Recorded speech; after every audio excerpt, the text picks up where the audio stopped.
Remember when United and Arsenal used to be the biggest game in the Premier League?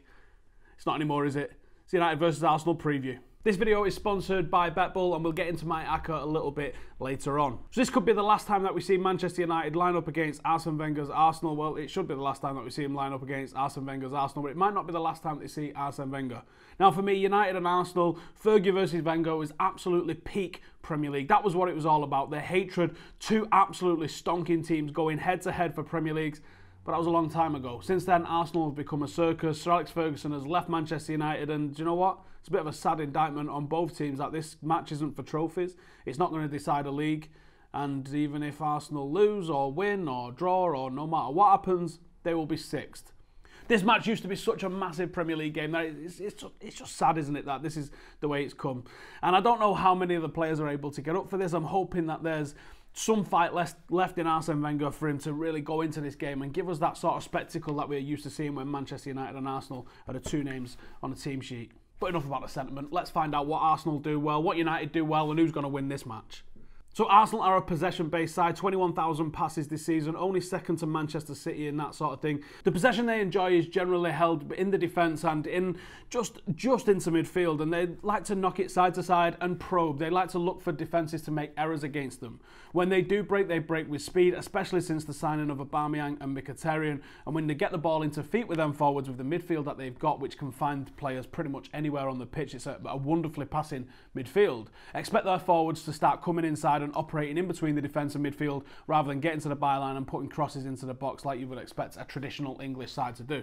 In recent matches, they've exploited the space in and around the opposition back four and managed to get in between the defence and midfield really effectively, creating lots of chances when they have done. This is evident in our last game with Arsenal when we played at the Emirates, and although Manchester United got the win, we was heavily reliant on David De Gea making some seriously impressive saves just to keep us in the game, let alone get us win the game, just keep us in it.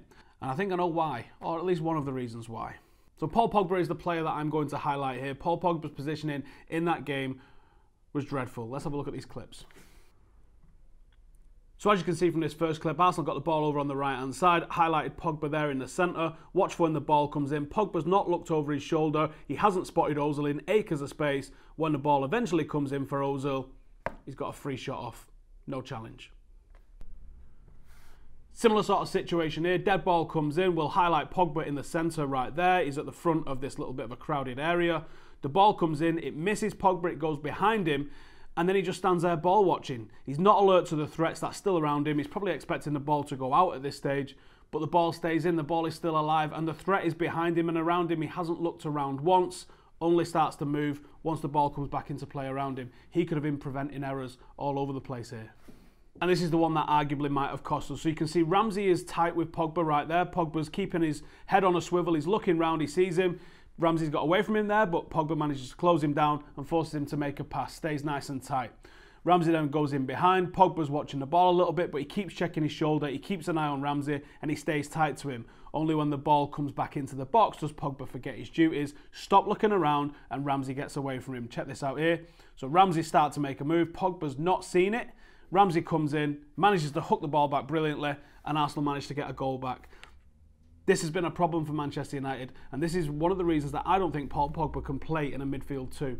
Now, I've spoken extensively about what happens when you free up Paul Pogba and you play him in a midfield three and you give him those attacking responsibilities that he's so good at. He's got the vision, the skill, the dribbling, the shots from range, everything that you need to be an absolutely world-class midfielder. But when you put too many defensive responsibilities on him, it's not his game. Now, yes, there probably should be some sort of accountancy for, like, he's an £89 million player, he should be able to track a marker in the box. That's correct.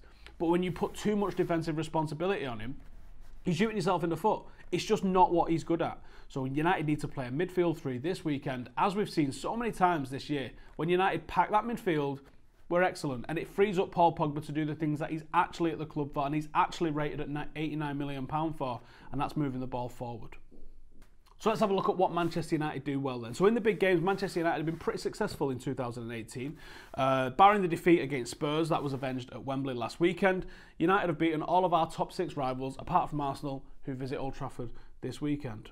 In all of these games, Manchester United have absorbed the pressure and looked to hit teams on the counter. Sometimes we've gone direct out of the press and gone straight from David De Gea to Lukaku, which has been really effective. At times we've had to sit back in a low block and just wait for things to happen and then look to the wide areas to try and get behind teams. And I think that's how we need to do it with Arsenal this week. Arsenal are not going to change. 20 years into his Arsenal career, Arsene Wenger is not going to change the way that he likes to play football and how he likes to play football against Manchester United. Expect Arsenal to have a high line, expect them to try and pass through us, and expect all the things that you've always seen from every Arsenal team that's ever come to Old Trafford. And the way that we're beating them is that we allow them to have possession in certain areas. But Manchester United have to be quick in the transition. If you're quick in the transition against Arsenal, you're going to find loads of space. Yesterday I spent a lot of time looking at different counter-attacks of United and Arsenal down the years, and the one that sticks in memory big time here is the 2009 Champions League semi-final when Cristiano Ronaldo, Ji-sung Park and Wayne Rooney absolutely shredded Arsenal to pieces. Now United have got the ability to do that with Paul Pogba, Lukaku, Lingard and Rashford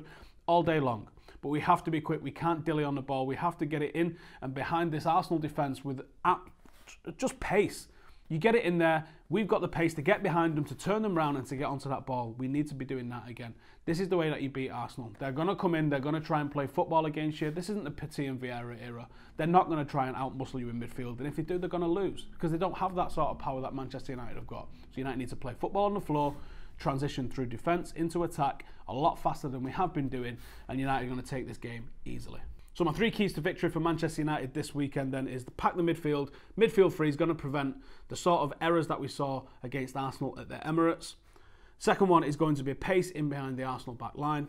And the third one is going to be quick transitions as per the 2009 Champions League semi-final. So my starting 11 that I am going for this week, then I'm going for Big Dave in net, I'm going for Valencia and Luke Shaw as my fullbacks. I just think it's time that Luke Shaw gets a little bit of game time. Even if Jose is thinking of Ashley Young for the final, I think Luke Shaw, if he's going to sell him, needs to be proving that he's fit. And this is a game that I think Luke Shaw can definitely handle. I'd like to see Bay back. I'm sure if he's fit, he's going to want to play him to get match fitness ahead of the final because he's undoubtedly our best centre-half when he plays. And I think Phil Jones deserves a start alongside him as well. I think he's had a very good season. Been overlooked massively by a lot of United fans because of some of the individual mistakes that have been mega highlighted. The own goal at Wembley being a big one. The midfield three, nothing broke. Let's not change it. Herrera, Pogba and Matic, let's go with exactly the same thing. It's big, it's nasty, it can outmuscle this Arsenal team, and that's what we need to try and do. And then no change up front. Sanchez is going to have a lot to prove against Arsenal, so he's got to start. Can't drop Jesse Lingard in the form that he's in at the moment, so he's got to start, and we're not going to not play Big Rom, are we? So yes, I can see the demand for playing Rashford or even Anthony Martial with the space that he's probably going to get against this Arsenal back four, could tear them to pieces, but I don't think he's going to drop Alexis Sanchez for this one. Wouldn't be shocked to see McTominay come in for any one of the midfield three, to be honest. I think he could come in for Pogba and we could go slightly more conservative and just have a real number of, and have him stopping one of their creative players. I could see him coming in for Herrera and doing that job. I could also see him coming in for Matic, but I think he's going to play Matic because I think he sees this as an important game, and let's get the final win over Arsene Wenger in his managerial career, at least in England, because there is talk of him going over to Paris or possibly taking on the French national team. And I would expect some sort of rotation in the side. I don't think it's going to be a 100% strong Manchester United side, but I do think it's going to be enough to get the job done. My prediction is going to be a 2-0 win for Manchester United, and this is the ACCA that I'm going to put on this weekend. So what I'm going to be going for is Liverpool, Newcastle, Saints and Bournemouth draw, Burnley, Chelsea, City, United, and Spurs to win. £10 is going to get you over 600 quid. Lovely. So go and stick it on. You can find the link to BetBull in the description. You can come and follow me on there as well and see all the bets that I'm putting on. So come follow me. You can get a £20 free bet if you sign up betting £20. And that's all there is to say on that one, isn't it? So if you are new around here, please drop it a like, subscribe, because we've got some absolute belters coming up. This week we have got Rennie Mullenstein talking about things like this. Or you need to score a goal, 2 goals in 2 minutes, otherwise you're out. And we've got Kevin Campbell coming the week after as well. So thanks for watching. I'll see you in the next one.